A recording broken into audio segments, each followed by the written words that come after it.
Black and white தமிழர்களுக்கு அன்பான வணக்கங்கள். இன்று நம்முடைய நிகழ்ச்சியில் பேச்சாளரும் அரசியல் விமர்சகருமான பேராசிரியர் மஞ்சுளா கலந்து கொண்டிருக்காங்க. வணக்கம் மேடம். வணக்கம். தமிழ்நாட்டில் பார்லிமெண்ட் எலெக்ஷனுக்கு பிறகு வரக்கூடிய இடைத்தேர்தல் விக்கிரவாண்டி இடைத்தேர்தல் கிட்டத்தட்ட பயங்கரமான ஒரு போட்டி. பாமக பாஜக கூட்டணி அதில் பேசுகிற போது நிறைய இடங்களில் பாஜக 2வது இடத்துக்கு வந்துடுச்சு அப்படிங்கிற ஒரு சூழல். ரெண்டு பேர் தான் போட்டிடுறாங்க 2வது இடம். அதிமுக பயந்து ஒதுங்கிடுச்சுன்னு அண்ணாமலை சொல்றாரு. ஆனால் அதிமுகவுக்கு இந்த மாதிரியான ஒரு தோல்வி, இந்த மாதிரியான ஒரு முகம் அப்படின்றது கொஞ்சம் வருத்தம் தான். ஏன்னா ஒரு திராவிட கட்சியினுடைய பின்னணியிலேருந்து வராங்க. அண்ணாவை வந்துட்டு தலைவனாக ஏற்றுக்கொண்ட ஒரு நிலைப்பாடு எல்லாம் பார்க்குறோம். இப்போ இந்த ஒரு திமுக வந்து ஆளுங்கட்சியாக இருக்குன்னா அதிமுக எதிர்கட்சி. இப்போ அதிமுக ஆளுங்கட்சியாக இருந்தால் திமுக எதிர்கட்சி. அப்படி தான் இது வரைக்கும் வந்திருக்கு. அப்படி தான் நம்மளும் விரும்புகிறோம். ஏன்னா இந்த மண்ணினுடைய மனித உணர்வுகளை, மக்களினுடைய உணர்வுகளை புரிஞ்சுக்கிட்டவங்க இவங்க தான். வேற யாராவது வந்தாங்கன்னா இந்த மனிதர்களை படிக்கிறதுக்கே கொஞ்சம் நாள் ஆகும். அதுக்கப்புறமா தான் மற்றது எல்லாமே. அப்போ இந்த சூழலில் ஒரு வெற்றிகரமான ரொம்ப சக்தி வாய்ந்த ஒரு எதிர்கட்சியாக இருக்க வேண்டிய அதிமுக இன்னைக்கு இந்த இடத்துக்கு போயிருக்கிறதுக்கு காரணம் எடப்பாடி அவர்கள் தான். ஒரு சரியான தலைவராக தன்னை வந்து நிரூபிச்சிக்கவே இல்லை. கேட்டால் நாங்கள் கூட்டணியில் இருந்தோம், கூட்டணி தர்மத்தினால எங்களால் நீட்டை பற்றி பேச முடியல, எங்களால் அந்த துப்பாக்கிச்சூடி நடந்தப்போ தூத்துக்குடியில் அதை பற்றி பேச முடியல அப்படின்னு சொல்கிறார். இது எல்லாமே அந்த அதிமுக அப்படின்ற ஒரு கட்சிக்கு ரொம்ப பெரிய பின்னடைவை கொடுத்து விட்டது. அடுத்தது இன்னொரு முக்கியமான விஷயம் என்னன்னா, இந்த கட்சிக்குள்ள நுழைஞ்ச பாஜக எங்க போய் கூட்டணி வைக்குதோ, எங்க காலை வைக்குதோ, ஐயோ மகாலட்சுமி காலை வச்சா வீடே விளங்கிடுச்சுன்னு எங்க பாருங்க, அந்த மாதிரி எங்க போய் காலை வைக்குதோ அந்த கட்சி சர்வ நாசம். இப்பவே பாருங்க, இந்த கட்சியெல்லாம் வெற்றி பெற்றிருக்கு. சந்திரபாபு நாயுடு கூட்டணி போட்டாங்க, ரொம்ப வருஷத்துக்கு அப்புறம் அவர் வெற்றி பெற்றிருக்கிறாரு. அதெல்லாம் நீங்க சொல்ல மாட்டீங்களே. சந்திரபாபு நாயுடு அவர்கள் வெற்றி பெற்றதனுடைய காரணம் என்னன்னா, அவரை வந்துட்டு அதுக்கு முன்னாடி இருந்த முதல்வர் சிறைச்சாலையில போட்டு ரொம்ப பெரிய ஒரு மக்களினுடைய அந்த கண்ணீரை வந்து அவர் கூட்டணி வச்சதுனால இல்ல, நிச்சயமாக கிடையாது. அறுதி பெரும்பான்மையோட ஜெயிச்சிருக்கிறாரு சந்திரபாபு நாயுடு. அது முழுக்க அவருக்கு எழுந்த அந்த அனுதாப அலைதானே தவிர வேற ஒண்ணுமே கிடையாது. இப்போ அவங்க வந்துட்டு கூட்டணியில இருக்கிறாங்க. போக போக பார்ப்போம், காலம்தான் சொல்ல போகுது. அவரை நினைச்சு நான் இப்பவே வந்து அனுதாபப்படுறேன். அப்போ இங்கே வந்துட்டு அதிமுக எவ்வளவு பெரிய கட்சியா இருக்கும் பொழுது திடீர்னு ஒரு பக்கம் சசிகலா அம்மையார் தெரிச்சு ஓடுறாங்க, இன்னொரு பக்கம் டிடிவி தினகரன் அவர்கள் தெரிச்சு ஓடுறாங்க, இன்னொரு பக்கம் ஓபிஎஸ் அவர்கள் தெரிச்சு ஓட்டார். அப்போ எல்லாரையும் வந்துட்டு கிளப்பி விட்டுட்டு இப்போ ரெட்டையலை வச்சுக்கிட்டு ஒரு நபராக, தனி நபராக எடப்பாடி அவர்கள் இன்னைக்கு களம் இறங்கியிருக்காரு. இப்போ அவருக்கு பேரே என்ன ஆயிடுச்சுன்னா 9 தோல்வி எடப்பாடியார் அப்படின்னு ஆயிடுச்சு. இப்போ ஒருவேளை தோல்வி அடைஞ்சா, ஒருவேளை இல்லை, சரி அதை நம்ம சொல்ல வேண்டியதில்லை, அதனால் 10ஆம் தோல்வி, இந்த 10 மலை அப்படின்லாம் பேர் இருக்கும் பாருங்கள், அந்த மாதிரி 10ஆம் தோல்வின்னு வந்துட்டா என்ன பண்ணுறது அப்படின்றதுனால அதை வந்து வேறு மாதிரியாக சொல்கிறாங்க. என்னென்னா, இன்றைக்கி இருக்கிற தேர்தல் மேலே எங்களுக்கு வந்துட்டு அதிருப்திங்க, எங்களுக்கு நம்பிக்கை இல்லைங்க அப்படின்ற மாதிரி ஒதுங்குறாங்க. ஈரோடு கிழக்கு தேர்தலை பார்த்து அதில் இருக்கக்கூடிய சூழல்கள் அதெல்லாம் தெரிஞ்சுக்கிட்டு அதனால தானே சொல்லியிருக்காங்க. அந்த அனுபவங்கள் எங்களை இந்த தேர்தலில் போட்டியிடறதுக்கு விருப்பம் இல்லை, தேர்தல் ஜனநாயகபூர்வமாக நடக்காது. எல்லாரும் ஆளுங்கட்சியாக இருந்தப்போ என்ன பண்ணியிருப்பாங்கன்றது அவங்கவுங்க மனசாட்சிக்கு தெரிஞ்சிருக்கும், நமக்கு தெரியல. ஆனால் தேர்தலை நடத்துவது மாநில கட்சிகள் கிடையாது, மாநிலத்தை ஆளக்கூடிய அரசு கிடையாது, அது நமக்கு நல்லா தெரியும். தேர்தலை நடத்துவது என்பது ஒன்றியம், தேசிய இதில் இருந்தால் வந்து நடக்குது. அதனால் தேசியத்திலேருந்து நடக்கக்கூடிய இந்த தேர்தல் மேலே இவங்களுக்கு நம்பிக்கை இல்லை அப்படின்னு சொன்னாங்கன்னா அப்புறம் நம்ம என்ன பண்ணுறது அப்படின்றது தெரியல. ஆனால் இவங்களுக்கு உள்ளே வந்துட்டு இந்த மாதிரியான ஒரு சந்தேகம் ஊறிக்கிட்டே இருக்குது, இந்த தோல்வியை தழுவிட்டோன்னா என்ன ஆகும். அதனால் என்ன பண்ணிட்டாங்கன்னா, ரொம்ப எளிதாக 26 தான் எங்களுடைய இலக்கு, அப்போ வந்து நாங்கள் பார்த்துக்குறோம் அப்படின்னு கிளம்பிட்டாங்க. அப்போ அவங்க கூட்டணியில் இருக்கக்கூடிய தேமுதிகவும் அதோட வந்து நின்றுட்டாங்க அப்படின்னு பார்க்குறோம். இப்போ இந்த சூழலில் அண்ணாமலை அவர்கள் வந்துட்டு இங்கே பார்த்துட்டு இப்படி பேசுகிறாரு. அவர் அப்படி பேசலாமா அப்படின்றது எனக்கு ஒரு சந்தேகம்தான். ஏன்னா இவர் என்னமோ கோயம்புத்தூரில் ஜெயித்த மாதிரியும், இவர் ஜெயிச்சதுக்கு வந்துட்டு எல்லாரும் அப்படியே இவர் பின்னாடி ஓடி வர்றதாகவும், இவர் அந்த தோல்விக்கு அப்புறமா டெல்லிக்கு போயிட்டு வந்து அவருடைய முகம் எப்படி இருந்தது, அதுக்கப்புறம் அவருடைய நடவடிக்கை எப்படி இருந்தது, எல்லாத்தையுமே நம்ம பார்த்துட்டோம். ஆனால் என்ன பண்ணுறாங்கன்னா, நானும் வந்துட்டு யோகியந்தான் அப்படின்ற மாதிரி ஒரு பெருசாக வந்துட்டு இந்த மாதிரி விமர்சனங்களையும் பேட்டிகளையும் கொடுத்துக்கிட்டே இருக்கிறாங்க. அதனால் இந்த இடத்த பொறுத்த வரைக்கும் பாஜக கூட நிற்கலை, கூட்டணியில இருக்கக்கூடிய பாமகவை தான் கொண்டு வந்து நிறுத்தியிருக்கு. அதனுடைய முக்கியமான கோட்டை பாமகவுடைய கோட்டைங்கிறதுனால. ஆமா. அப்படின்னா அப்போ பாஜகவுக்கும் அதே தானே, அதே உதறல் தானே. இல்லாட்டி பாஜக தன்னுடைய வேட்பாளர் நிறுத்தி நீங்க வேண்டாங்க, நம்ம 2 பேரும் கூட்டணி தானே, அதனால இங்க நிக்கட்டும் அப்படின்னு சொல்ல முடியாத உள் உதறல் அப்படின்றது பாஜகவுக்கும் இருக்கும் பொழுது அதிமுகவை பத்தி சொல்லலாமா? ஊசியை பார்த்து ஜல்லடை சொல்லிச்சான், உன் வாயில ஒரு ஓட்டை இருக்கு அப்படின்னு. அந்த மாதிரி போயிட்டு இருக்கு இங்க கதை. அப்போ இந்த சூழல்ல அடுத்ததாக யார் இருக்காங்க அப்படின்னு பார்த்தா பாமக தான். அப்போ பாமக என்ன பண்ணிடுவாங்க அப்படின்னு சொன்னா, எங்க கூட்டணியில தானே இருக்காங்க அப்படின்னு சொல்லி இப்போ பாஜக வந்து தனக்கு தானே கிளைம் பண்ணிக்குது அப்படின்றது தான் இங்க வந்து நம்ம பார்க்குறோம். இப்போ பாமகல வந்துட்டு ரொம்ப அழகான ஒரு அரசியல் எடுக்கிறாங்க பாருங்க. என்னன்னா, ஜெயலலிதா அம்மையாரை வச்சு எப்படியெல்லாம் அரசியல்ல வந்துட்டா நிரந்தர எதிரியும் கிடையாது, நிரந்தர நண்பர்களும் கிடையாது. அரசியலுக்கு ரூலே அதானே. அப்போ இந்த கொள்கை கோட்பாடு எக்ஸெட்ரா எக்ஸெட்ரா அதுக்கெல்லாம் எல்லா கட்சிகளுமே அப்படி இருந்துக்காங்க. என்ன மதிப்பு இருக்கு? அப்புறம் மக்களை வந்துட்டு என்னதான் நினைக்கிறீங்க நீங்க? அவங்க என்ன முட்டாளுங்களா, அடி முட்டாளுங்களா? நீங்க சொல்றதுக்கு எல்லாத்துக்கும் ஆமா ஆமா அப்படின்னு பூம்பூ மாட்டுக்கார மாதிரி தலையாட்டிட்டு போறவங்களா என்னன்னே புரியல. இப்போ என்னடான்னா, ஜெயலலிதா அம்மையாரை வச்சு ஒரு அரசியல் நடக்குது. இவர் இதுக்கு முன்னாடி இருந்த முன்னாள் முதல்வர் ஓபிஎஸ் அவர்கள் என்ன சொல்றாருன்னா, ரெட்டை இலை வந்துட்டு இல்லாம இருந்தா கூட பரவாயில்ல, ஆனா இலையோடு கூடிய மாம்பழம் இருக்கேன்றாரு. ஐயோ இது எப்போடா அப்படின்னு சொல்ற மாதிரி வந்து இருக்கு. அப்போ இவங்க எல்லாரையும் பார்த்து இப்போ டிடிவி தினகரன் அவர்கள், இவர் ஓபிஎஸ் அவர்கள், இவளை எல்லாம் பார்க்கும் பொழுது அதிமுகவே வந்து உட்கார்ந்த மாதிரி இருக்கு அப்படின்னு பேசுறதெல்லாம் நமக்கு அப்படியே கூசுது. எப்படிடா இந்த மாதிரி எல்லாம் பேசுறீங்க அப்படின்னு. ரெட்டையில ஓட்டு இப்ப யாருக்கு போகுது?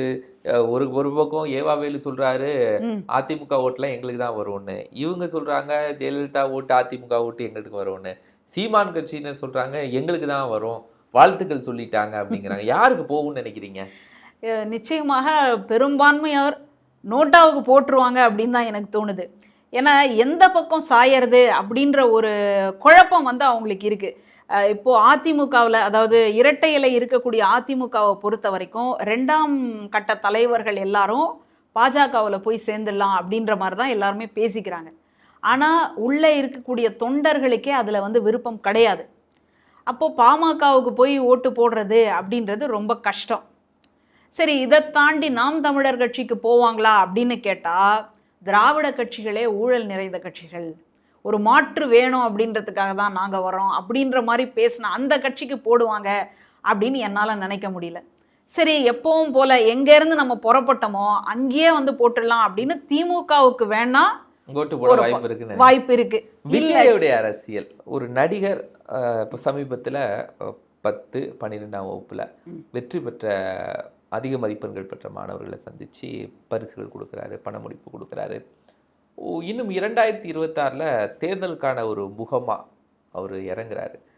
அதை எப்படி பார்க்குறீங்க? நீட்டுக்கெல்லாம் கடுமையாக எதிர்ப்பு தெரிவிச்சிருக்கிறாரு, திமுகவுடைய ஸ்டாண்டே எடுத்திருக்கிறாரு.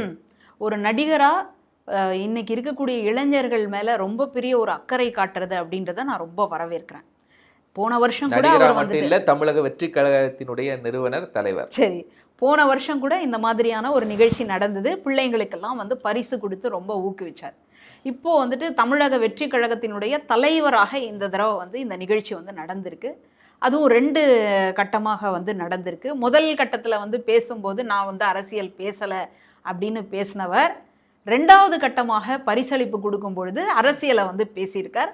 அதுலேயும் காத்திரமான அரசியலாக பேசியிருக்கிறார். அதை வந்து நான் ரொம்ப வரவேற்கிறேன். அது மாணவர்களுக்கான தேவை அவர் பேசியிருக்கிறாரு. இல்லை, அவர் பயன்படுத்திய சொற்கள் ரொம்ப முக்கியமானவை. ஒன்றிய அப்படின்ற ஒரு சொல்லை வந்து பயன்படுத்துகிறார். என்னடா ஒன்றிய அப்படின்னா எங்கேயோ இடிக்குதே அப்படின்னு சொல்லி பரவலாக பேச்சு வந்து அடிபட்டுச்சு. ஏன்னா மத்திய அரசு அப்படின்னு சொல்லி பழக்கப்பட்ட இடத்துல ஒன்றிய அரசு அப்படின்னு சொல்ல வர்றாரு. அப்போது அந்த மாதிரியான ஒரு நிலைப்பாடை வந்து அவர் எடுக்கலை. ஏன்னா திமுக 40க்கு 40, திமுகவினுடைய கூட்டணி 40க்கு 40 ஜெயிச்சப்போ கூட திமுகவுக்கு பெரிய அளவில் வாழ்த்தெல்லாம் சொல்லலை. ஏதோ 10ஓட 1 அப்படின்ற மாதிரி சொல்லிட்டு போயிட்டார். விசிகாவுக்கு தனியாக ஒரு வாழ்த்து சொன்னார். ஏன்னா மாநில தகுதி பெற்றிருக்கு. நாம் தமிழருக்கும் அந்த மாதிரி ஒரு வாழ்த்து சொன்னார். அப்போது எல்லாருக்கும் என்ன சந்தேகம் வந்துன்னா, ஒருவேளை நாம் தமிழர் பக்கத்தில் போய் கூட்டணி வைக்க போகிறாரோ அப்படின்லாம் வந்து அரசல் புரசலான செய்திகள். இந்த சூழலில் திமுக வந்து, அதாவது திராவிட கட்சிகள் எடுக்கக்கூடிய பேசக்கூடிய அந்த சொல்லாட்சியை இவர் பயன்படுத்துகிறார் அப்படின்றது ரொம்ப முக்கியமான ஒரு அரசியல். இப்போ சொல்லும்போது ஒன்றிய அரசு, அடுத்தது இந்த நீட் தேர்வு அப்படின்றது, அதனால் ஏற்படக்கூடிய குளறுபடிகள். என்னடா முதல் கட்டத்தில் பரிசளிப்பு கொடுக்கும்பொழுது எதை பற்றியுமே பேசலை, எனக்கு அரசியல் வேண்டாம் அப்படின்னு சொல்கிறாரு, போதையை பற்றி மட்டும் பேசிட்டு அப்போ சே நோ டு ட்ரக்ஸ் அப்படின்னு சொல்லி அந்த உறுதிமொழியெல்லாம் எடுக்க ஒரு அரசியல் தானே. அப்போ அந்த அரசியலில் கூட நேரடியாக திமுகவை குற்றம் சாட்டுற மாதிரியான ஒரு நிலைப்பாடு இருந்தது. இப்போ திடீர்னு பார்த்தா அப்படியே ஒரு பல்ட்டி அடிக்கிற மாதிரி திமுகவினுடைய ஸ்டாண்டை நான் ஆதரிக்கிறேன், நீட்டுக்கு எதிராக அவர் கொடுத்த குரல்களை, அவர்கள் செய்யக்கூடிய போராட்டங்களை நான் ஆதரிக்கிறேன். திமுகவுடைய ஸ்டாண்டுன்னு மட்டும் சொல்ல முடியாது, தமிழ்நாட்டில் அதிமுகவும் சேம் ஸ்டாண்டு தான். ஏன்னா ஜெயலலிதா கடுமையாக எதிர்த்தாங்க, அவங்க தான் உச்சநீதிமன்றத்தில் அதுக்கு விலக்கு பெற்று வைத்திருந்தாங்க. ஆமாம், அவங்களுக்கு அடுத்தபடியாக நம்ம இப்போ திமுக ஆட்சி இதை பண்ணிக்கிட்டு இருக்கு. இப்போ எடப்பாடி அவர்களும் சேர்ந்துட்டாங்கன்னு வச்சுக்கோங்க. இன்னும் கூட வட மாநிலங்கள்லாம் போனீங்கன்னா பல்வேறு சமாஜ்வாதி கட்சி முதலிய பல்வேறு கட்சிகள்லாம் போராட்டங்கள் எல்லாமே நடத்தியிருக்கு. ஆனால் இவர் குறிப்பிடும் பொழுது திமுக எடுத்திருக்கக்கூடிய இந்த இதை அவங்க செய்யக்கூடிய தீர்மானங்கள், அவங்க மேற்கொள்ளக்கூடிய செயல் திட்டங்கள், இது எல்லாத்தையும் நான் ஆதரிக்கிறேன் அப்படின்னு சொல்லி பேசுகிறார். அப்போது என்ன நடந்திருக்கணும் அப்படின்னா, ஏற்கனவே அரசியல் புரசலாக ஒரு செய்தி வந்தது. நாம் தமிழர் கட்சியில் இருக்கக்கூடியவங்க தமிழக வெற்றி கழகத்தை தன் பக்கம் ஈர்க்கிறதுக்கான வேலையை பார்த்துக்கிட்டு இருக்கிறாங்க. நாம் தமிழர்ல உள்ளவங்க, நாம் தமிழர் அவர் தலைவரே அப்படி பார்க்குறாரு. கடைசியாக இவரும் அவரும் தனியாக ஒரு லாங் டிரைவில் போயிட்டு அதெல்லாம் இல்லை அப்படின்னு சொன்னதாகவும் ஒரு செய்தி கேள்விப்படுறோம். இப்போ இந்த சூழலில் இப்போது நெருக்கடி வந்திருக்கு. எப்போவுமே ஒரு புது கட்சி தொடங்குறவங்க தான் தன்னிச்சையாக நின்று தான் வெற்றி பெறணும் அப்படின்னு நினைப்பாங்க. இது ஒரு உளவியல். நீங்கள் நடிகர் விஜயகாந்த் அவர்களை கூட எடுத்துக்கலாம். இப்போ அந்த சூழலில் இப்போ நடிகர் விஜய்க்கு அவர் கட்சி தொடங்குறேன்னு சொன்ன உடனேவே அப்படியே ஆன்லைனில் டபடான்னு சேர்ந்துட்டாங்க. 1 கோடி தொண்டர் மேலே ஜாயின். அதனால் ஏன் வெயிட்டேஜ் என்னன்னு நான் காட்டுவேன் இல்லையா அப்படின்னு சொல்லி அதில் தனியாக நிற்கிறதுக்கு அவர் ஆசைப்படுறார். ஆனால் இந்த மாதிரி சிக்கல்கள் எழுதே அப்படின்றதுனால அப்போ என்னை நெருங்காமல் இருக்கிறதுக்கு நான் ஒரு வளையம் போடணும், என்ன போடலாம் அப்படின்னு பார்த்தா திமுக பக்கம் போட்டுருவோமா? ஏன்னா பிறந்தநாள் போது கூட திமுக வாழ்த்து சொல்லலை, மற்ற தலைவர்கள்லாம் வாழ்த்து சொன்னாங்க. அப்போது அது ஒரு நெருடலாக இருக்குது. அடுத்தது இவரும் வாழ்த்து சொல்லாத, அது ஒரு நெருடலாக இருக்குது. போன தடவை பரிசளிப்பு கொடுக்கும்பொழுது போதையை பற்றி பேசணும், அது ஒரு நெருடலாக இருக்குது. இந்த நெருடலையெல்லாம் எப்படி சமன்படுத்துறது? இப்போது நல்ல ஒரு அரசியலுக்குள்ளே அவர் வர்றதுக்கு இதெல்லாம் ஒரு காரணமாக நான் பார்க்குறேன். அப்போ அதை எப்படி சமன்படுத்துறது அப்படின்னு பார்த்தா, போட்டுருவோம், ஒரு ஓகே போட்டுருவோம், ஆஹா ஓஹோன்னு போட்டுருவோன்னு சொல்லிட்டு இந்த நீட்டுக்கான திமுக எடுக்கக்கூடிய அந்த நிலைப்பாடை நான் ஆதரிக்கிறேன். அப்படின்னா என்ன அர்த்தம்? இப்போ நாம் தமிழர்லேருந்து வந்துடாதீங்க. பாஜக ரொம்ப ஆர்வத்தோடு இருக்குது, ஏன்னா இளைஞர்களின் ஓட்டெல்லாம் இந்த பக்கம்தான். அதனால் எப்படியாவது நம்ம பக்கத்தை தூக்கிட்டோம் அப்படின்னு சொன்னால் நமக்கு ரொம்ப சுலபமாக போயிடும் அப்படின்னு சொல்லிட்டு தயாராக இருக்கிறாங்க. ஆனால் அவர் நான் இந்த பக்கம் அப்படின்னு சொன்னதுனால இப்போது அண்ணாமலை அவர்கள்லாம் பாவம் கதறி கண்ணீர் விடுற மாதிரி, எங்களுக்கெல்லாம் ஒன்றும் இல்லைங்க, நாங்கள் எங்கள் இடத்துல இருந்து விளையாடுவோம் அப்படின்னு மாதிரியே சொல்லிக்கிட்டே இருக்காரு. அதாவது என்னதான் விழுந்தா கூட எல்லாரும் பார்த்த உடனே நல்லா இருக்கிற மாதிரியே இளைஞர்கள் எழுந்து ஓடுவாங்க இல்லையா, அந்த மாதிரியே எங்களுக்கெல்லாம் ஒன்றும் இல்லைங்கன்னு சொல்கிறாரு. ஆனால் உள்ளுக்குள்ளே இருக்குது, ஐயோ 26லயாவது நம்ம ஏதாவது ஒரு வெற்றியை பார்க்கலான்னு பார்த்தா கடைசியில் விஜய்க்கு என்ன வாய்ப்பு நல்லா இருக்கா? 26ல் அவருக்குன்னு ஒரு கணிசமான ஓட்டு அப்படின்றது இருக்கு, கிடைக்கும். ஆமாம், திமுகவை பொறுத்த வரைக்கும் அந்த கட்சிக்கு வெற்றி வாய்ப்பு இழக்கிறதுக்கு வாய்ப்பு இல்லை. ஆனால் அதுக்கு பக்கத்துலேயா கொஞ்சம் கிட்ட வர்ற மாதிரி அதிமுக வந்திருக்கணும். அதிமுக இன்னைக்கு ரொம்ப ஒரு டேமேஜை சந்திச்சிருக்கிறதுனால ஒரு சின்ன அதிருப்தி நமக்கு இருக்குது. ஆனால் இன்னைக்கு எடப்பாடியார் அவர்கள் எதிர்கட்சி தலைவர் அப்படின்றத ரொம்ப அழகாக நிரூபிச்சுக்கிட்டே வராரு. இந்த கள்ளச்சாராய விவகாரமாகட்டும், அதில் பார்த்தீங்கன்னா ஆளாக போய் அங்கே நின்று இருக்கார் கள்ளக்குறிச்சியில். அடுத்ததாக போய் ஆளுநரை எல்லாம் பார்த்து இந்த பிரச்சனைகளை குறித்தெல்லாம் விவாதிச்சிருக்காரு. நம்ம அனுப்புன எதுவுமே தீர்மானமே போய் சேர மாட்டேங்குது, ஆனால் இவங்கெல்லாம் போய் பேசியிருக்கிறாங்க. இப்போ அந்த அளவுக்கு தான் எதிர்கட்சியாக இருக்கிறேன் அப்படின்றத அவர் காட்டிக்கிட்டே இருக்காரு. அதிமுக வலிமையாகுது. அப்போ 26 கடுமையான ஒரு போட்டி இருக்குங்கிறீங்க? இருக்கும். அதனால் நடிகர் விஜய் அவர்களை பொறுத்த வரைக்கும் நம்ம எல்லாருக்குமே ஒரு அதிருப்தி இருக்கும். எப்போவுமே தினமும் ஒரே இட்லியை போட்டாங்கன்னு வச்சுக்கோங்களேன், நமக்கு முன்னாடி இருந்தவங்கலாம் சொல்லுவாங்க, என்ன சொல்லுவாங்கன்னா, தீபாவளி அன்னைக்கு தான் எங்களுக்கு இட்லியே கொடுப்பாங்கன்னு. இன்னைக்கு உங்களுக்கு இட்லி தினமும் கொடுத்தா எப்படி இருக்கும், தூக்கி அடிக்கலாமான்னு இருக்கும் இல்லையா? அந்த மாதிரி ஒரு ஆட்சி அப்படின்றது மக்களுக்கு ஒரு சலிப்பை கொடுக்கும். புதிய ஆட்சிக்கு மக்கள் எதிர்பார்ப்பாங்க. ஆமா, அப்படி ஒரு கொஞ்சம் குரூப் வந்து போகும். அப்புறம் அதிமுக கொஞ்சம் வலுப்பெற்றதுனால அப்படி கொஞ்சம் போகும். அப்படி கொஞ்சம் போகுமே தவிர திமுகவினுடைய பலத்தை ஒன்றும் செய்ய முடியாது. என்ன இன்னொரு கூட்டணி இன்னொரு அணி உருவாகி இருக்கு அப்படின்றத இப்போ வரக்கூடிய தேர்தல் சந்திக்குமே தவிர வேற ஒன்றும் பெருசாக நடக்காது அப்படின்னு நான் நினைக்கிறேன். நிச்சயம் நிறைய கருத்துக்களை பகிர்ந்து கொண்டிருக்கீங்க.